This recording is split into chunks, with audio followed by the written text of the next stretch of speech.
this is our first live stream. We're about to record this week's episode of Speaking Startup. I hope all of you guys are big fans. You're gonna love it. This is the first time we've done the live stream. Yeah. So we're gonna kind of see how this works and see how it turns out. But I feel pretty good. Yeah, I'm ready. How do you feel? Cool. I feel great. We've got some good topics for this week. Awesome. Should we get started? Yeah. Get started and speak some startup. Speak about some startup stuff. All right. Let's hit record. I'm gonna do it. Wow, so much pressure. I'm about to start it all. Hello, and welcome to Speaking Startup, Missouri Business Alerts podcast covering the news and issues important to Missouri entrepreneurs. I'm Megan Liz Smith, and joining me in the KBI studios is Annika Marlies. Hey, Megan. Hey, what's up? How are you doing? I'm doing pretty good, thanks. This cold, air-conditioned room. You guys may not know this, but the KBI studios are very air-conditioned. Yeah, we're in our own little radio igloo in here. Yeah, I'm not really sure why. I'm assuming it has to do something with sound quality, or maybe they just like it cold. Either way, we have 3 topics lined up for today's roundtable discussion. First, a Kansas City startup is offering an alternative to traditional payday loans. Next, Governor Parson vetoed a bill this month that would have broadened the availability of computer science classes, even though a lot of Missouri tech companies really champion the bill. And for anyone watching the live stream, now you can see that if I repeat myself a few times, it's because the podcast is very edited, but you can see it live and in action here. So then our final topic for the roundtable will be a Missouri sewing startup. They're providing training and eventually job placement for at-risk women. Now they're expanding. After that, an interview with Carolyn Chrisman, the executive director of the Missouri Rural Enterprise and Innovation Center in Kirksville. Chrisman talks about the dramatic cuts to their funding that they've been dealing with over the past fiscal year, and what it's like to be an entrepreneurship program in a rural region. Then, the founder of travel startup Trip Sushi talks about transitioning from a consumer-targeted model to a business-to-business model. So, let's get started. Our first topic, Payday Lending, and one startup's attempt to address it. Last week we talked about the latest cohort of Techstars KC. Today, we thought we'd look at one member of that cohort, a startup hoping to offer an alternative to the traditional payday lending. Yeah, and this is a topic that's pretty familiar to the Kansas City area. Yeah, so in January, Scott Tucker of Overland Park was sentenced to nearly 17 years in prison for shady payday lending practices, including illegal interest rates and deceptive loan terms.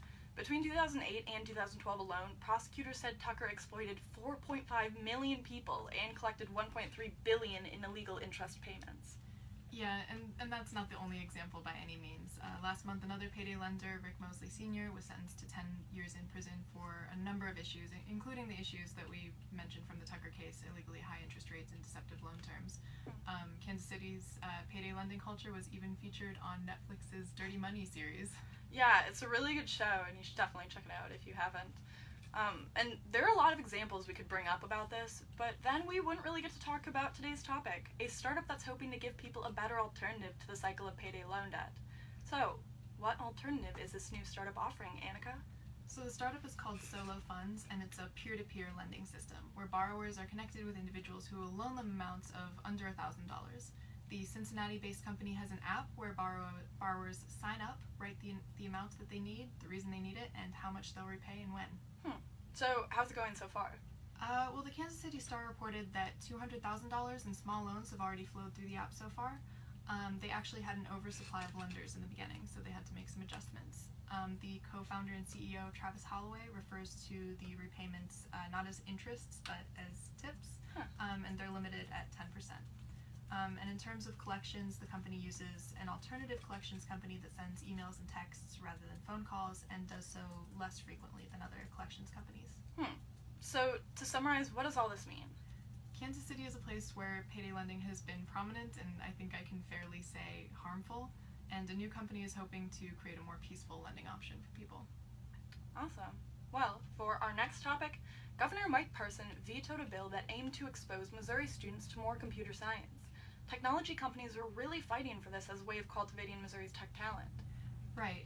So the bill would have allowed high schools to count computer science courses the way that they count like math or science or practical arts classes, rather than counting them as electives. Yeah, I find this very interesting because the bill had passed through both the House and Senate with pretty broad bipartisan support. And a lot of business interests and a lot of businesses were really advocating for the bill too. Like the KC Tech Council and a lot of businesses and technology organizations were really advocating for the bill too. One example is the KC Tech Council. After the bill was vetoed, the council president Ryan Weber released a statement saying, "Well, we are profoundly disappointed. We know we cannot afford to rest in our disappointment. Missouri's children deserve an education that prepares them for Missouri jobs. The tech industry's growth will depend on it." And those are some pretty strong words. Annika, can you explain some of Governor Parson's reasoning for the veto? Sure. So a few of the bill's biggest critics were Missouri school counseling organizations. They worried that giving students an option to opt out of math classes in favor of computer science wouldn't prepare them well for college. And then a portion of the bill would have required the Education Department to pick the provider for online STEM courses, and Parson felt that it favored one particular vendor, which he did not name. Parson said that he fully supports promoting STEM education. He's made it clear that workforce development is a top priority for him in the past.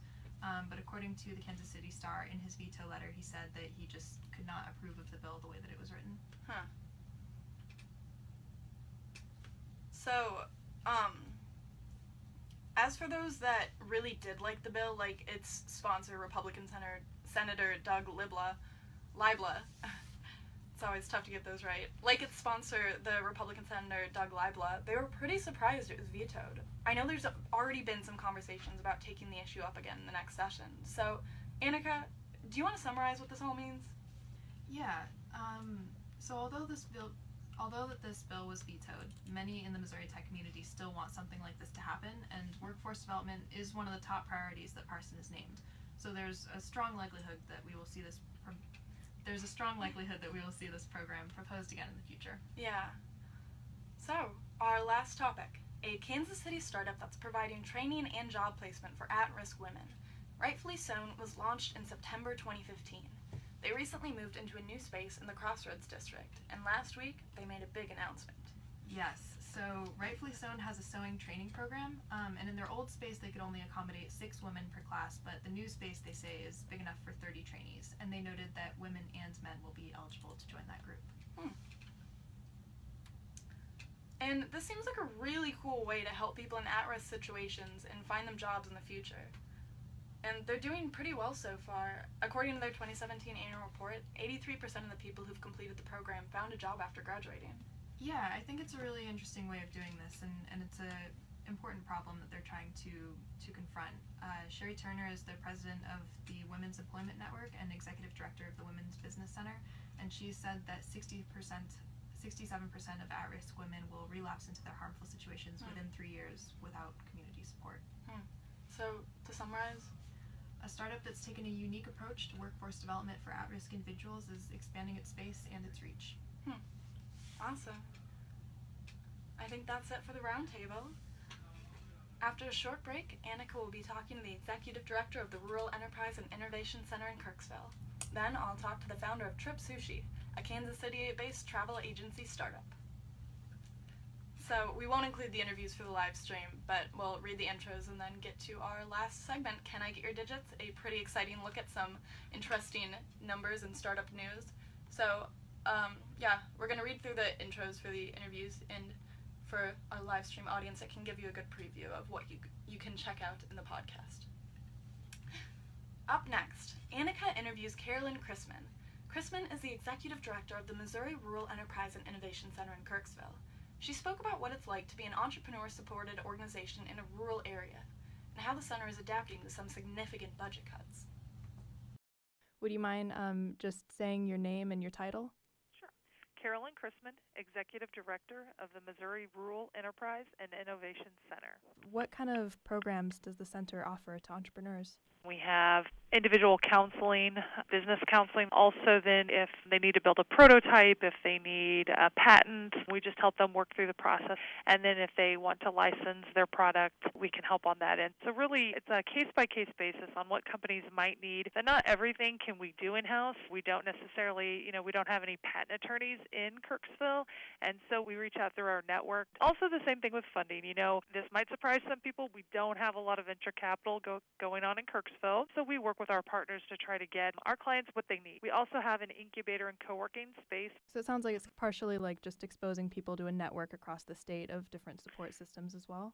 Right, yeah, and simply because we have to of where we are and what we don't have. And actually our center we serve, half of our clients are not even in Kirksville or Adair County. They're in neighboring counties because we're when our population is a little more sparse, a lot of the innovation going on is going to be around animals, agriculture, and some of those things, and those people aren't going to be right in the center of Kirksville or necessarily attached to a university. I know that coming up we're going to visit about budget cuts, but just, our ability to travel and get out to our clients is going to be severely affected by a lack of funding for the mileage and for being able to do that.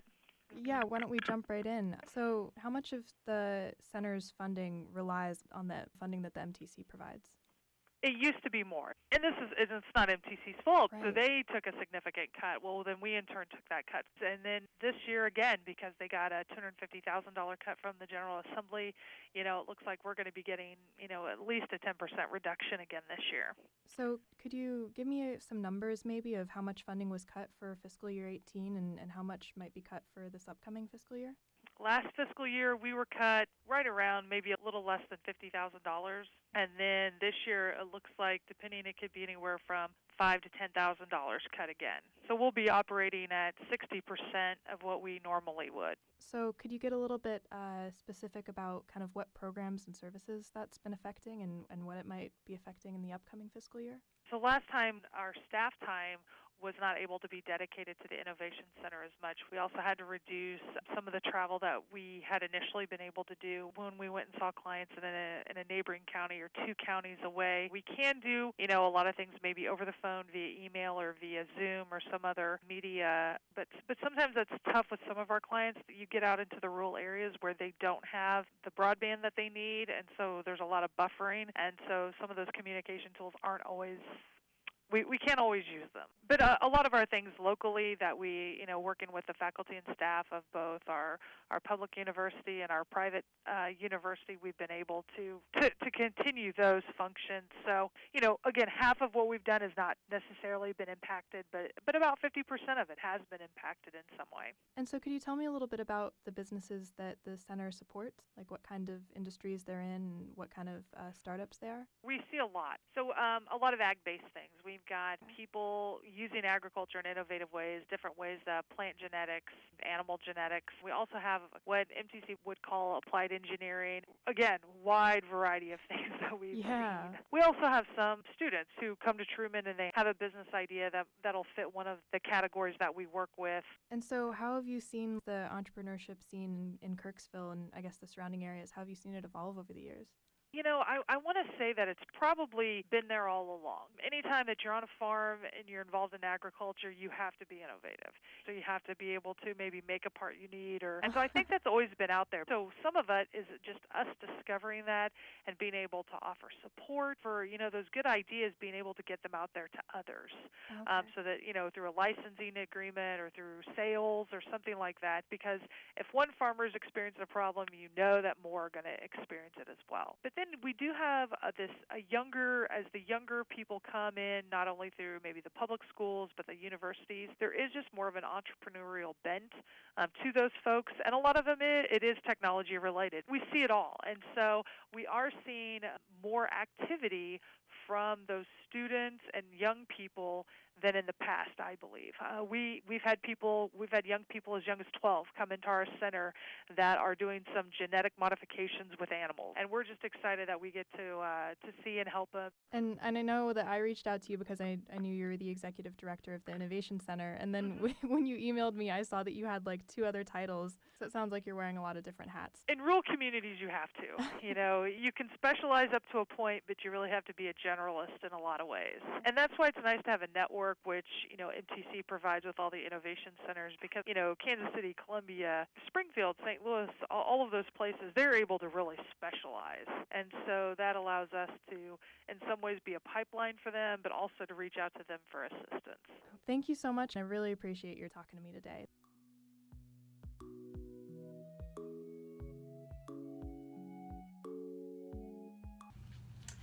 All right, I think it's time for our final segment, a very exciting look at some important news and numbers in startup and entrepreneurship news. Oh, I didn't write the initial tagline for it. What is it? It's an important look at some numbers in startup news.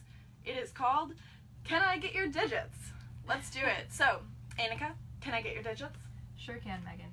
This week my number is 5. The city of Kirksville is suing Netflix and Hulu for not paying the same fees cable providers pay, and they're seeking compensation for 5 years of fees. Each month, city ordinances require video service providers to pay a 5% tax on gross revenues, and the city is seeking class action status for at least 40 municipalities in the state. Yeah, I was reading about this story last night, and it was really interesting. I couldn't find a lot of information if other towns have done their own class action suits against like Netflix, Hulu, and other streaming giants, but whether or not they have, I think it's really interesting that Kirksville is trying to, because I know Kirksville, they charge 5% for streaming giants per month on their overall revenue, and I think they're looking for 5 years worth of back fees from all of these companies, right, which would be pretty significant if it goes through, and we don't know, but it'll be interesting to see. Well, Megan, can I get your digits? Of course, I thought you would never ask. My digit for this week is 1 billion. That's how much the mobile video startup New TV raised in funding.